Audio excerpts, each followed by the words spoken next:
मनुष्य इस संसार में, या यूं कहें इस मायावी संसार में, मनुष्य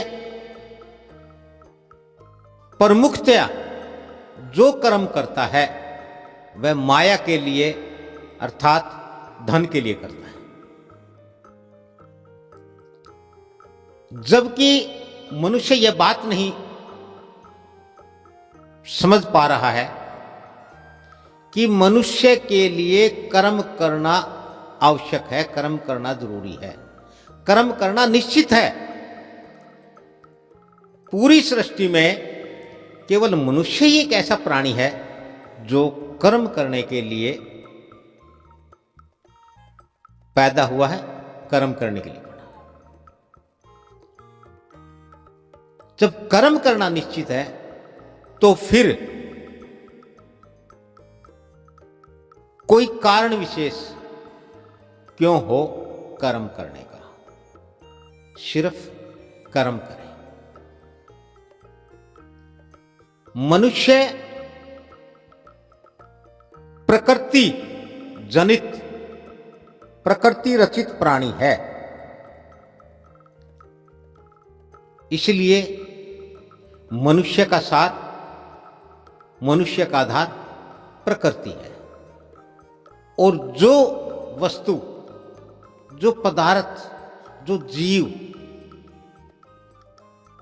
जिस कारण से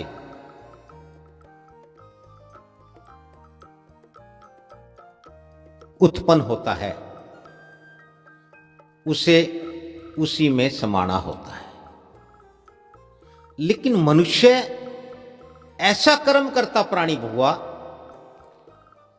कि उसने अपने कर्मों के द्वारा अपना एक अलग संसार बना लिया, एक समांतर सत्ता कायम कर ली प्रभु की व्यवस्था के।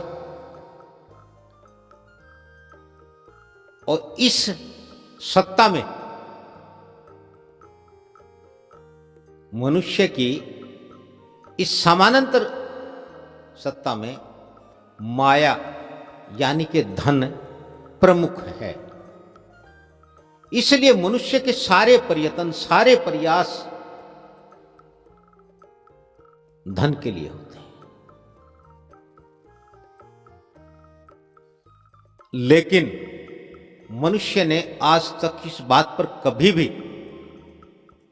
विचार नहीं किया या विचार नहीं करता है कि जिस धन को वह पाना चाहता है तो निश्चित है कि सभी उस धन को पाना चाहते हैं। धन बेशक मनुष्य ने बनाया है, लेकिन उसको बनाने का कोई आधार है, कोई पैमाना है। जिस आधार पर बनाया है वह सीमित है। और जब धन का उत्पादन सीमित है तो फिर मनुष्य असीमित धन क्यों चाहता है? और जब एक मनुष्य असीमित धन चाहता है तो सभी असीमित चाहेंगे।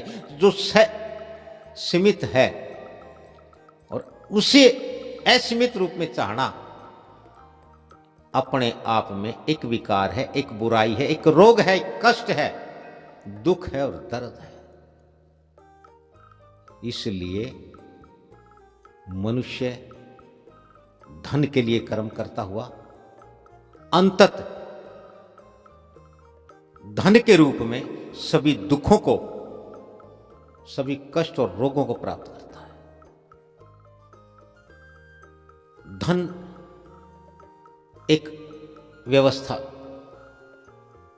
धन सुख का कारण होना चाहिए, धन विकास और कल्याण का कारण होना चाहिए। लेकिन यहां तो धन पाने का और धन संग्रह करने का कारण हो गया। और संग्रह किसी भी वस्तु का प्रकृति के, परमात्मा के विरुद्ध है, उसके खिलाफ है। क्योंकि संग्रह में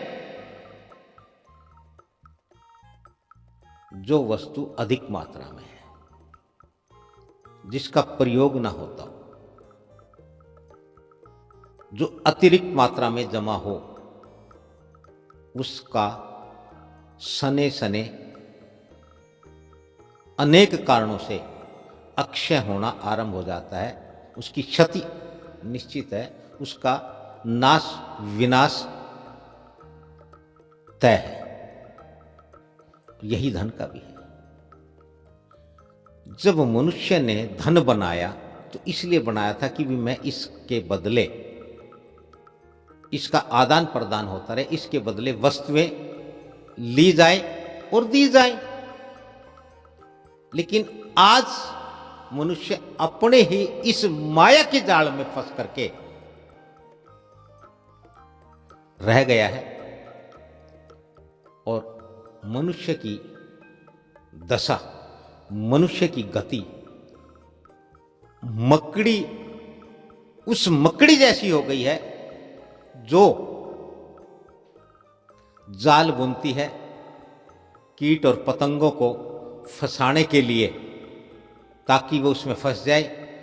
उसमें फंसने के बाद उनके पैर अटक जाते हैं, उनके पंख फंस जाते हैं, उनका शरीर उलझ जाता है और वह उन्हें खाती रहती है, खाती रहती है। लेकिन मकड़ी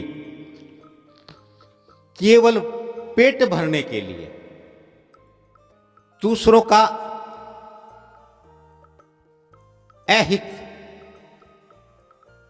दूसरों का नाश और विनाश करने के लिए जाला बुनती है। उसमें वह उन्हें फंसाने में कामयाब तो हो जाती है, उन्हें खा करके कुछ समय जिंदा तो रहती है, लेकिन अंततः मकड़ी की उसी जाल में फंस करके मृत्यु होती है। क्योंकि मकड़ी स्वयं उस जाल में इतना उलझ जाती है, इतना धंस और फंस जाती है कि वह स्वयं उस अपने बनाए हुए जाल से निकल नहीं पाती है। ठीक यही दशा आज मनुष्य की हो गई है कि मनुष्य माया के इस जाल में इतना धंस और फंस गया है कि उसे इसके अवगुणों के बारे में, धन की बुराइयों के बारे में कोई ज्ञान नहीं है, कोई भान नहीं है। भूल गया है एकमात्र केवल धन, केवल धन और धन। और यदि किसी वस्तु में के गुण ना हो, किसी वस्तु के गुण यदि मालूम ना हो, तो ग्रहण करने वाले को कभी भी लाभ नहीं हो सकता, फायदा नहीं हो सकता। इसलिए मनुष्य को चाहिए कि वह कर्म करता प्राणी है तो निश्चित रूप से उसे कर्म करना है, तो क्या नहीं, वह निश्चित रूप से कर्म करता रहे। और कर्म के अनुसार कर्म का फल प्रकृति का विधान है, परमात्मा का अटल नियम है।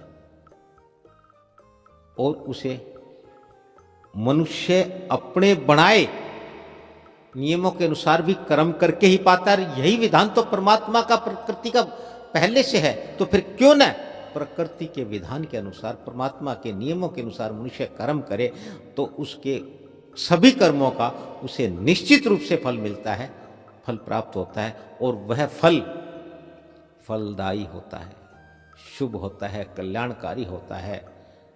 केवल मनुष्य के लिए नहीं, मनुष्य के जो अपने हैं या मनुष्य जिन्हें अपना मानता है, उन सब के लिए, समूचे जीव जगत के लिए कल्याणकारी, हितकारी होता है। अतः धन के लिए कर्म ना करें, निश्चित रूप से कर्म करें, सदकर्म करें, स्वस्थ कर्म करें, स्वस्थ रहें, सुखी रहें, खुश रहें। आपका कल्याण।